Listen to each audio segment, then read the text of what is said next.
સમાચારોમાં આગળ વાત કરીએ બીજા મહત્વપૂર્ણ સમાચારની તો સ્થાનિક સ્વરાજની ચૂંટણી પૂર્ણ થઈ ચૂકી છે। તમામ રાજકીય પક્ષોએ તેમનું એનાલિસિસ પણ કરી લીધું છે। ત્યારે સ્થાનિક સ્વરાજની ચૂંટણીના પરિણામો બાદ હવે કોંગ્રેસના પણ મોટા આરોપ જોવા મળી રહ્યા છે। પ્રદેશ પ્રમુખ અમિત ચાવડાએ પત્રકાર પરિષદ કરી અને ગંભીર આરોપ લગાવ્યા છે। ચૂંટણીમાં પોલીસ અને પ્રશાસનનો રોલ ભાજપ તરફથી રહ્યો હોવાની વાત અમિત ચાવડાએ કરી છે। સાથે જ ચાપલુસી અધિકારીઓ ભાજપનો હાથો બનતા હતા। દાહોદના ડીવાયએસપી ભંડારીનો રોલ પણ સૌથી કોઈએ જોયો હોય તો તે પણ મહત્વપૂર્ણ રહ્યો હોવાની વાત અમિત ચાવડાએ કરી અને ચૂંટણી બાદ પણ ચૂંટાયેલા સભ્યોને દબાવવામાં આવી રહ્યા છે। કોડીનારમાં ચૂંટાયેલા સભ્યોને પણ પોલીસ દ્વારા હેરાન કરવામાં આવ્યા।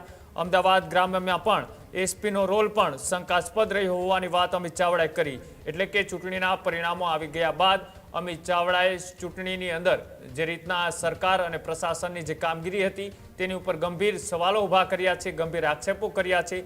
પોલીસ અધિકારીઓને સાથે જ ભારતીય જનતા પાર્ટીના નેતાઓએ કેન પ્રકારે એ કોંગ્રેસના નેતાઓને તોડવા અથવા તો તેમની સામે ફરિયાદ કરવા જેવા જે કામો કર્યા હતા તેવા આક્ષેપો અમિત ચાવડાએ પત્રકાર પરિષદ કરીને કર્યા છે। ચૂંટણીના પરિણામો આવી ગયા બાદ હવે કોંગ્રેસ આક્ષેપ પ્રત્યાક્ષેપની રાજનીતિ પણ શરૂ કરી છે। ત્યારે અમિત ચાવડાએ આ તમામ જે ચૂંટણીની અંદર ઉમેદવારો ઊભા હતા તેમની હારજીત થઈ અને ત્યારબાદ એ પ્રશાસન અને તંત્રના ઉપર ગંભીર આરોપો કરતા શું કહ્યું આવો તે પણ જોઈએ।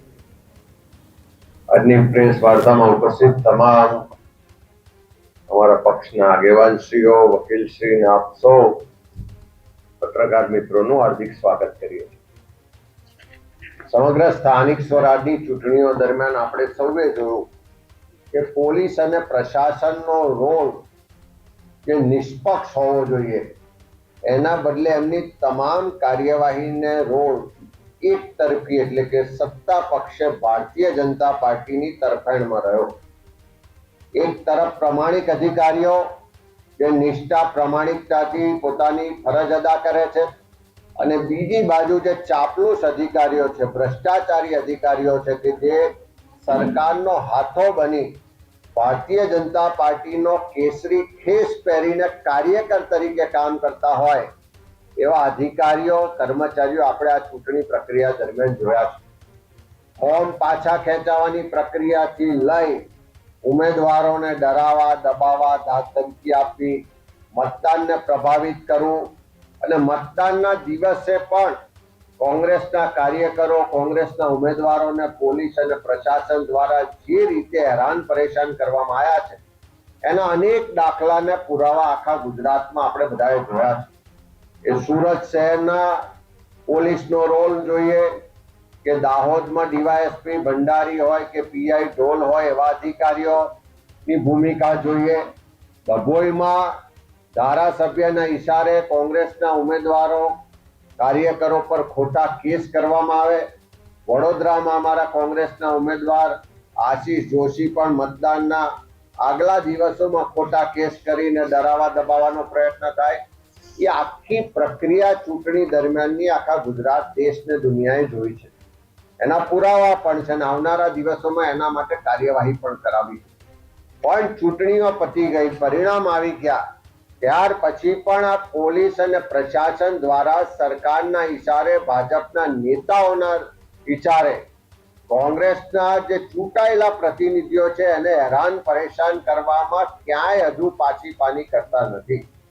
વડોદરામાં કોંગ્રેસના ચૂંટાયેલા કોર્પોરેટર આશીષ જોશી પર ચૂંટણી પહેલા ડરાવવાના ભાગ સ્વરૂપે ખોટો કેસ કરવામાં આવે છે। 26મી એપ્રિલના રોજ મતદાન થવાનું હોય, 24 તારીખે બિલકુલ પાયા વિહોણી પુરાવા વગરની એફઆઈઆર કરવામાં આવે છે। એને ધરપકડના નામે ડરાવવામાં આવે છે અને ચૂંટણી પ્રક્રિયા દરમિયાન આખો એવો કેસ ઉભો કરવામાં આવે કે છોટા ઉદેપુરમાં સંખેડામાં ત્યાં આગળ દારૂ પકડાય છે। બુટલેગર પાસે પોલીસ જબરજસ્તીથી નામ લખાવે કે આ દારૂ વડોદરામાં કોંગ્રેસના ઉમેદવારે મંગાવ્યો હતો અને એવી રીતે આખી એફઆઈઆર નોંધાય છે। નોર્મલી જ્યારે પણ આવો દારૂ પકડાય તો પોલીસ વાહવાહી લેતી હોય છે, એનો વાહન બતાવે, એનો જથ્થો બતાવે, એના ફોટા, વિડીયો ફૂટેજ જાહેર કરે, પણ આ કિસ્સામાં ક્યાંય આવું ના થયું।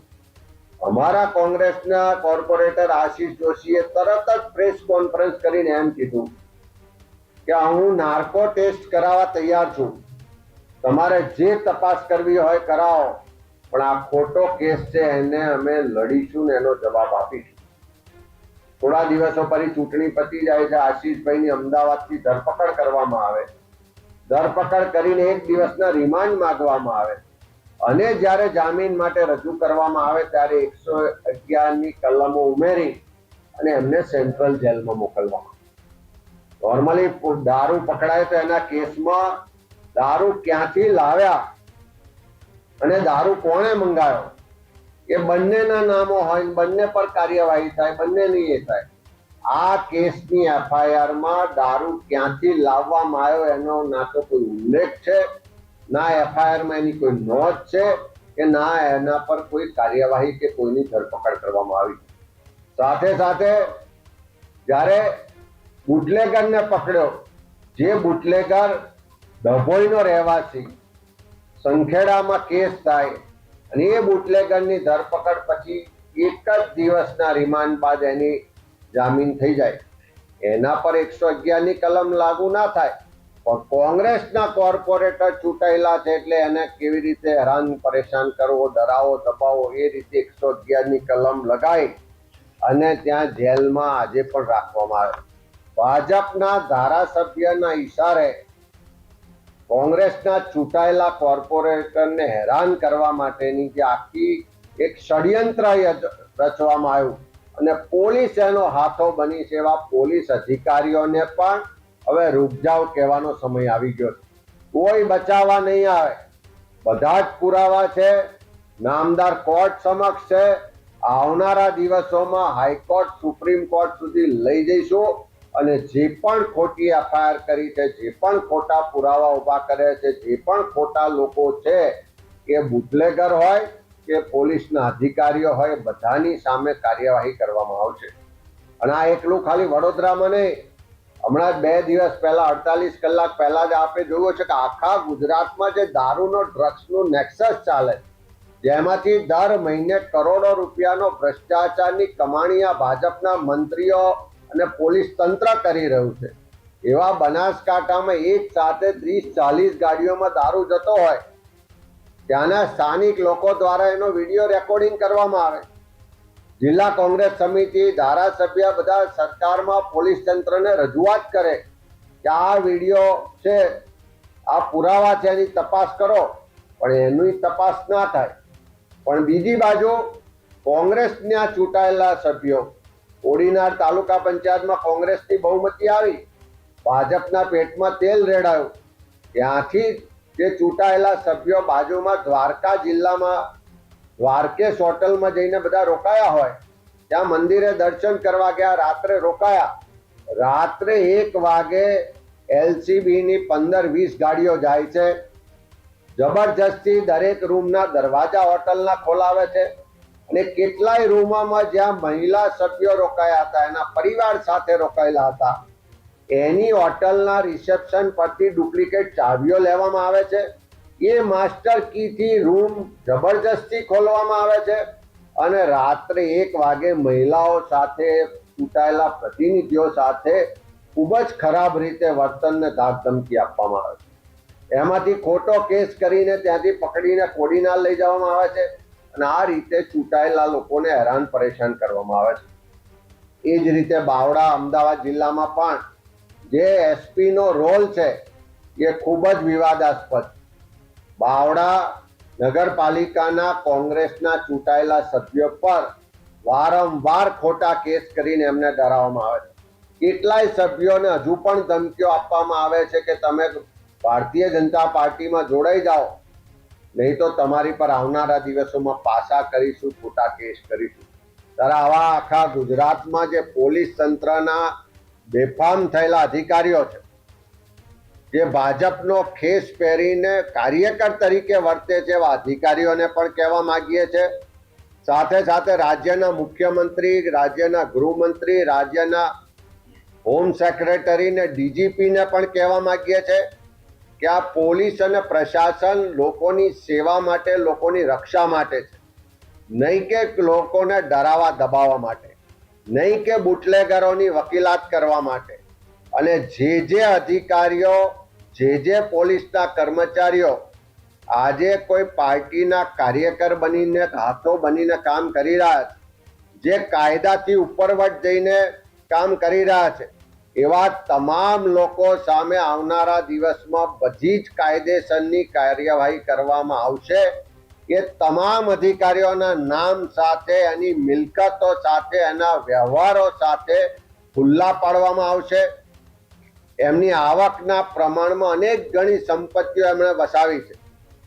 દર મહિને દારૂ ને ડ્રગ્સ ને અનૈતિક પ્રવૃત્તિઓમાંથી લાખો કરોડો રૂપિયા જે અધિકારીઓ કમાય છે, એ તમામ અધિકારીઓની મિલકતોની પણ તપાસ કરવામાં આવશે.